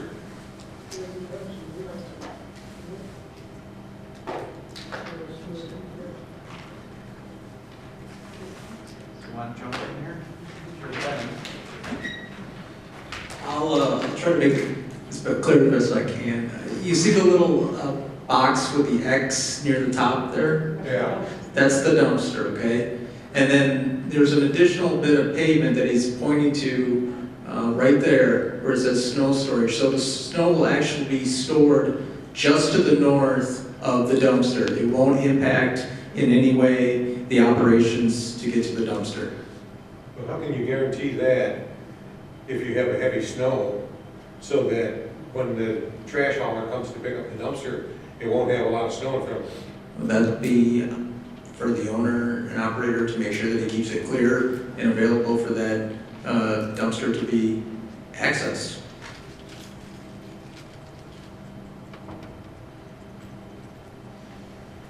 So one of the genesis of, we now require them to identify snow storage is in. I don't have a problem with that. I know, is that snow is being piled in the areas where cars are supposed to be parked, and then they can't meet their parking requirement. In some cases, some development have to remove the snow from the site because they have no place.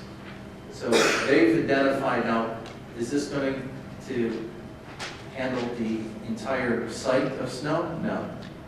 But we wanted them to specifically start identifying areas that didn't take away from the parking and didn't impact on the landscape. Well, when you look at the print, it shows there are doors on front of the trash site. I'm with you there. With any amount of snow, I don't understand how they're gonna be able to put snow in there and also open the doors of that so the trash hauler can get the, and I know you said it's the owner's responsibility, but it has to work. I totally agree. So let's just assume that this is 6 feet wide, the gates. Then you've got at least double that plus this area in here for some additional snow storage. It's not going to cover the whole site, I agree with you. Okay. You know, that's a concern. Second question I have, is there only one handicap parking space? That's all that's required, yes. Pardon me? That was all that was required, yes.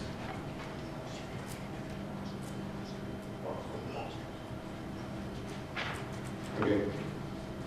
But I am concerned about the snow storage and the trash bin. Because if there's snow in front of it, whoever empties the trash out of the building is not going to climb over a pile of snow to get to the trash bin, or if they can't get the gates open. And that's going to be a at least a site truck.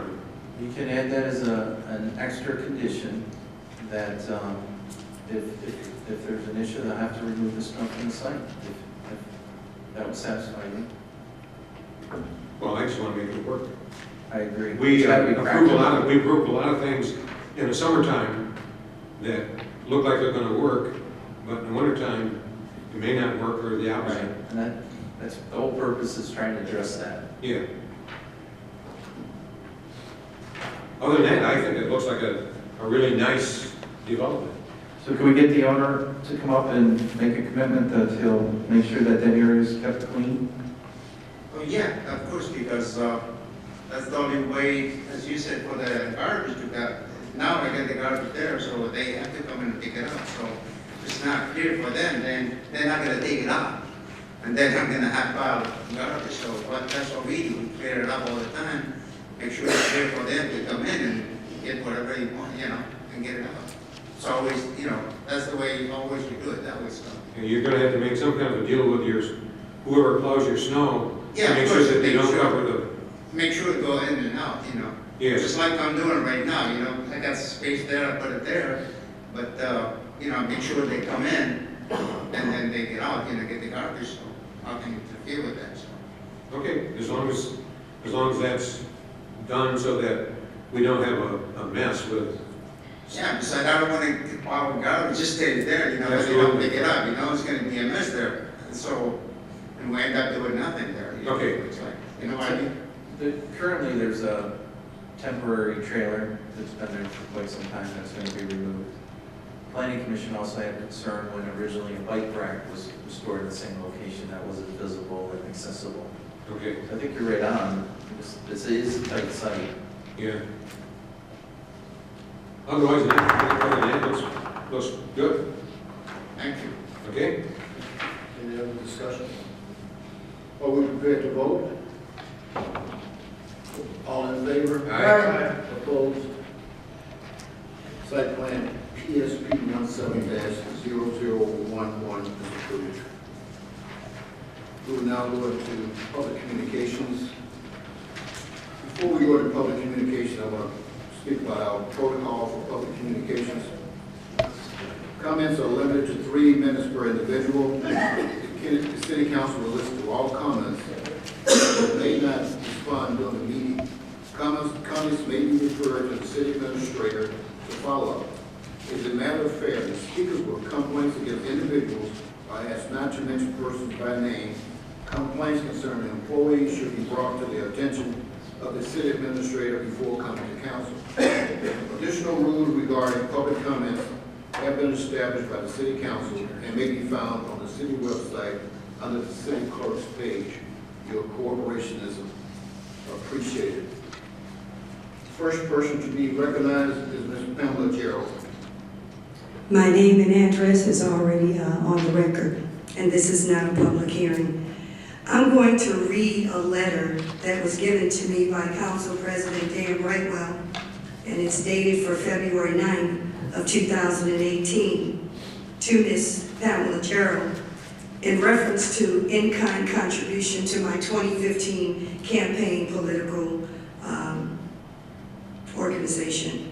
I will be amending my 2015 campaign finance report as it relates to your in-kind contribution to my city council campaign fundraiser, September 18th of 2015. Please provide me with a copy of the receipts for the items that you purchased for the campaign fundraiser, or if you don't have receipts, then give me your best estimate as to the amount of money you and your husband expended for the fundraiser. Whatever you present to me, either receipts or a best estimate, please sign and date documents to authenticate them. As soon as I get the above information from you, I will proceed and forward the amended campaign report to the Oakland County Elections Division. Thank you, CC Sue Ward-Witkowski. First of all, I'm not giving you anything else. I gave you copies of the receipts on 3 occasions. You were asked after a month when my husband did not see it on your campaign finance report. I asked you on 2 separate occasions. almost a year after you ran and was elected. So I'm not giving you anything else. I don't know why you CC'd this to Sue Ward. She is not your attorney. She was not your attorney when you ran for council. And it is no reason for you to CC this, or I don't know if she wrote it or if you wrote it yourself. You got a lot of other things to worry about. Not like micromanaging whether or not people are eating and drinking in this auditorium. You need to be concerned about employee contracts coming up for renewal. You need to be concerned about following the money trail for Northland, like you said that you would do when I helped you campaign finance and fundraise and run for office.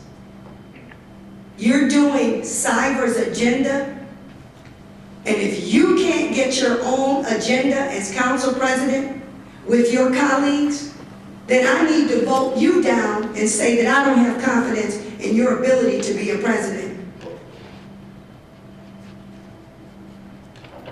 You came to Joan Seymour's memorial, may she rest in peace. Why you didn't come to Mr. Lance's funeral?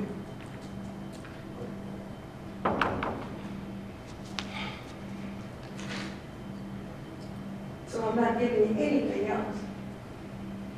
Next person to be recognized is Mr. Gerald Mullen. Gerard Mullen. Get it right. Gerard Mullen. Good evening. My name is Gerard Mullen, Southfield Citizens Oversight Committee, Post Office Box 155, Southfield, Michigan 48037. At the last Committee of the Whole Council meeting on February 5th, I heard you folks to say that you are going back to school to learn about Robert's rules.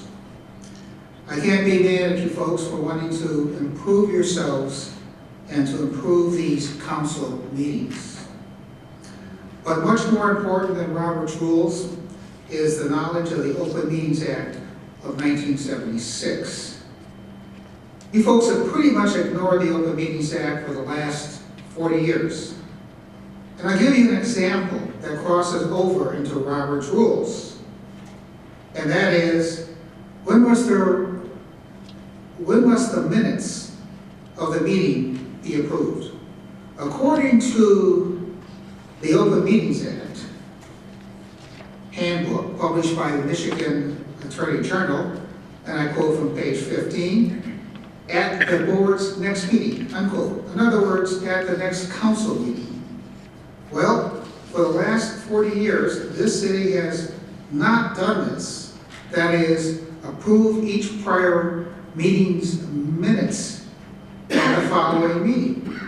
And anyone can check this out by checking out the minutes on Documents on Demand on the clerk's website.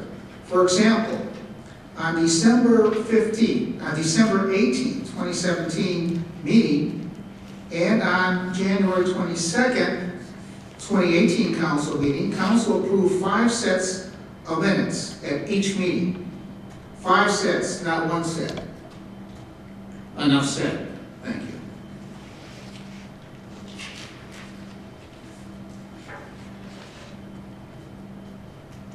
Thank you. Next person to be recognized is Ms. Sherry Jackson Caldwell. Ms. Caldwell, and if not, the next person will be Mr. Joseph Person.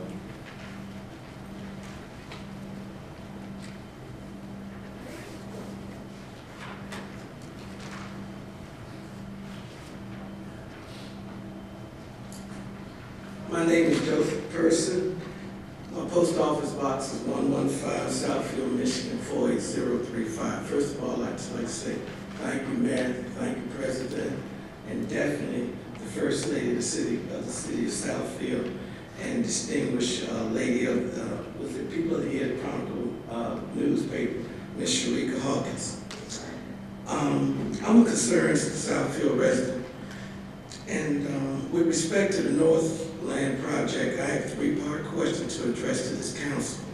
One, has the decision to sell part of the land been finalized? And have you considered leasing the land as an alternative? Have you carefully analyzed whether it is more cost-effective or beneficial to the city to lease versus selling? Second question is, whether you lease or sell the land, how will the money generated benefit the residents of Southfield? 3, given the demographics of the city, have you or how will you assure that African Americans are included in the planning, construction, and the execution of this project? Ladies and gentlemen, the reason I asked this question is that on February 20th, I was invited to a town hall meeting over at Providence Hospital. A gentleman by the name of Ben Roosevelt, who's the Vice President of Development, and he's from a company that's out in San Diego. This gentleman and the other individuals with him were soliciting investors for this project, and the return on that investment would be 12% to be paid out in 4 increments quarterly at 3% each, increment. So my thought process was, why aren't we, the citizens of Southfield, informed about this information? Because I might have, I don't know how much money, I think all of us come together and put some monies together and let's invest in it, in this project, so that we get something, because it's been in the past and present in other projects in other cities such as Cleveland, Washington, D.C., New York, we go on and on. We always hear about it at the end, the residents, and it's too late to invest money into it. So I'd like us to get ahead of this, but specifically answer these questions. Thank you, ladies and gentlemen. Have a good evening. Thank you. We have no further communications. I think I didn't want to respond and waste the individual's time, but I'm going to respond to Cheryl just briefly. You did give me a receipt one time, and I misplaced those receipts. So I was not given anything 3 times. And if I ever receive anything, I will amend my campaign financial report. I have spoken to the election division, people in Pontiac, and they told me I can amend it whenever I get some authenticated documents. So I hope that's the end of this. Now we will go into the council portion. Mr. Chair. Yes, sir. I move that we approve the travel expense report for Mr. Percassi for the 2018 State of the County program on February 7th, 2018. Support. Been moved by Mr. Craig, supported by Mr. Cruz, that we approve Mr. Percassi's travel expense request. All in favor? Aye. Aye. Let the records indicate that I abstain. Mr. Percassi abstained. Next, any other council items? Next item is The council? Yes, sir. Let me, I'm sorry, to the administrator, John. We have, we're looking at the amount of potholes that we have in the city, and driving the city, looking at the roads, in the interior roads of our subdivisions. And we've got holes that, my wife was kidding me, maybe we should plant flowers. Trees. Yeah, trees, there's a couple on Winchester. I don't want to go through all the ones that I found, but I'd like to see a report on how they are working in the city on the main roads, secondary roads, and the interior residentials, and how they're doing with it, because we probably had the worst winter for potholes that I can ever recall.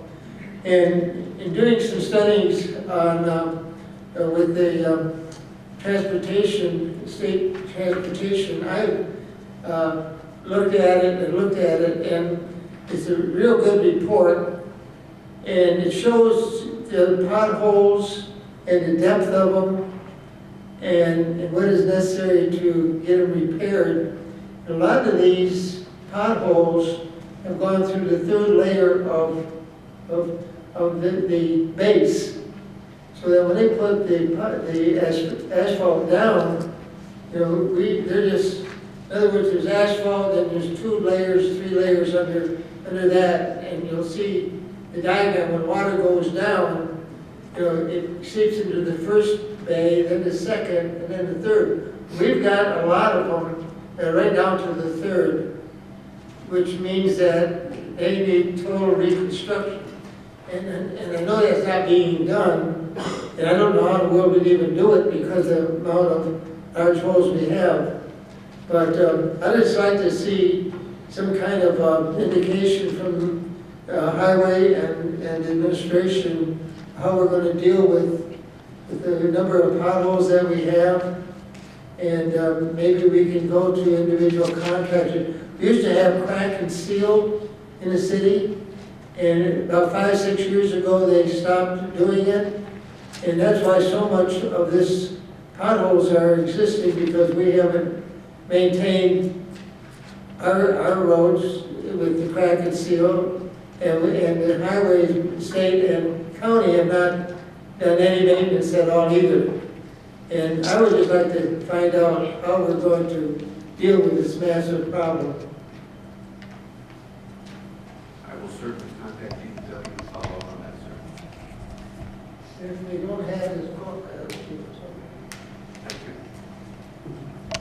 Mr. Frazier? Yeah, what Mr. Fracassi brought that to mind, and that is, I think we need more of a pothole patrol than just expecting citizens to call in and, you know. We have vehicles all over the city every day, and I went by one, I can't remember what street I was on the other day, that the pothole was so bad that somebody had set a cone out by it so that people would steer around it.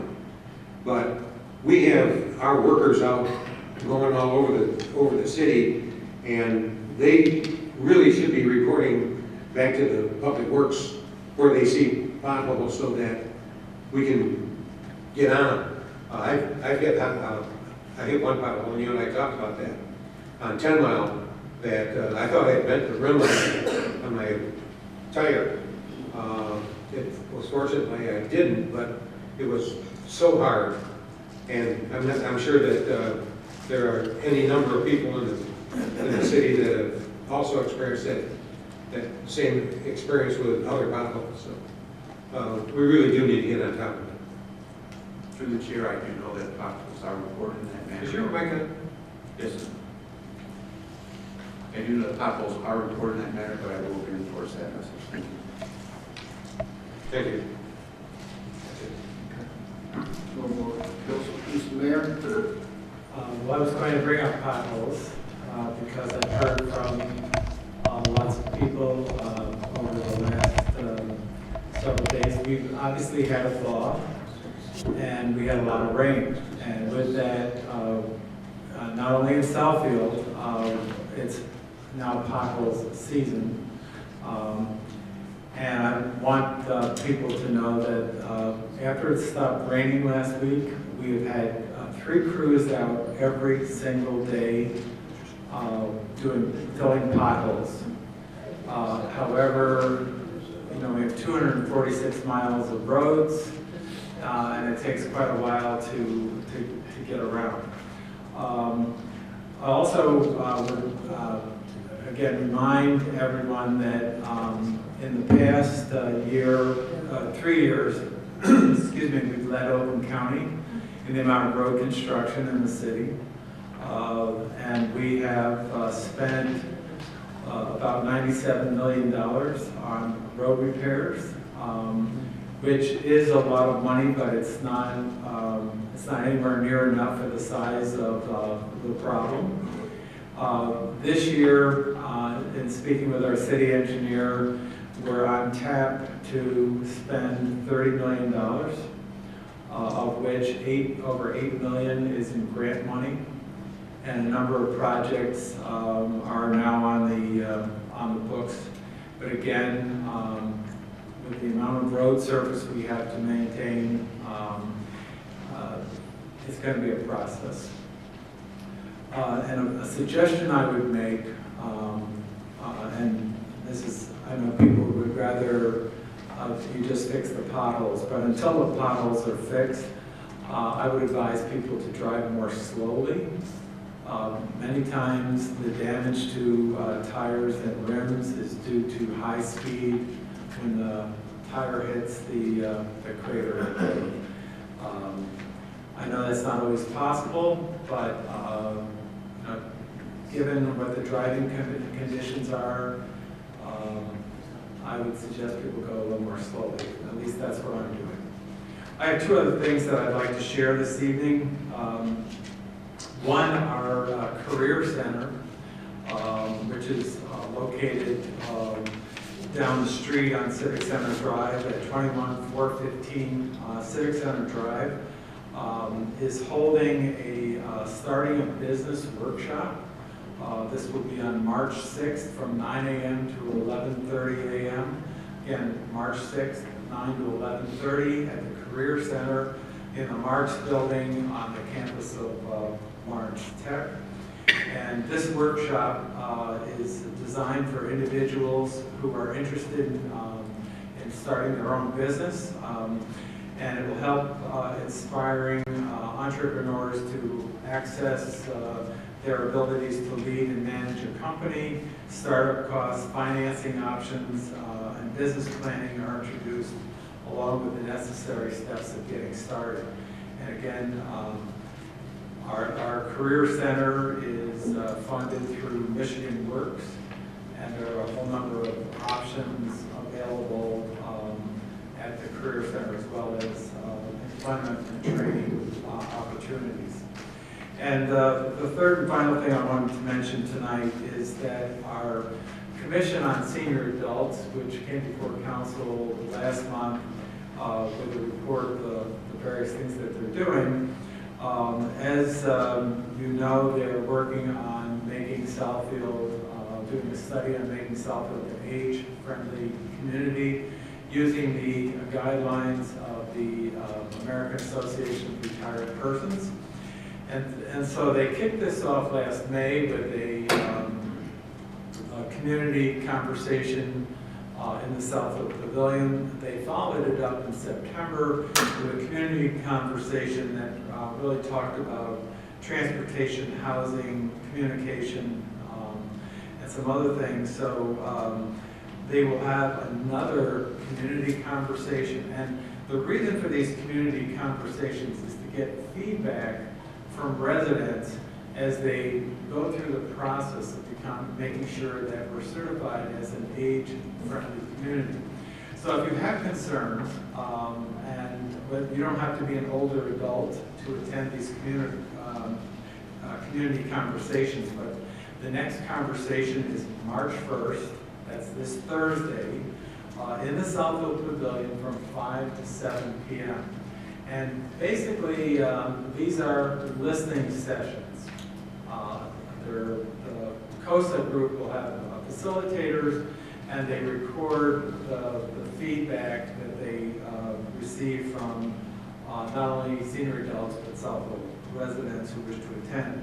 And again, the 8 areas that they are concentrating on are outdoor spaces and buildings, transportation, housing, social participation, respect and social inclusion, civic participation and employment, communication and information, and community support and health services. So these are the areas that they're taking sort of testimony on in the focus group sessions that will be held again March 1st in the pavilion, 5 to 7 p.m. Thank you, Mr. President. That concludes my report for the evening. Thank you, sir. Administration? The administration has nothing to add at this time. Thank you. Madam Attorney? Nothing this evening, thank you, Mr. President. Clerk? Just quickly, as we close out February, I just wanted to acknowledge Black History Month. Here in the city of Southfield, we have very historical leaders here that's doing great things and have done great things for the city. So celebrating African American history provides an opportunity to highlight the best of African American history and culture here, and this creates awareness for all people. So I just wanted to acknowledge Black History Month. Thank you. treasurer, planner, assessor, engineer. We have nothing to schedule. We have no ordinances. This meeting is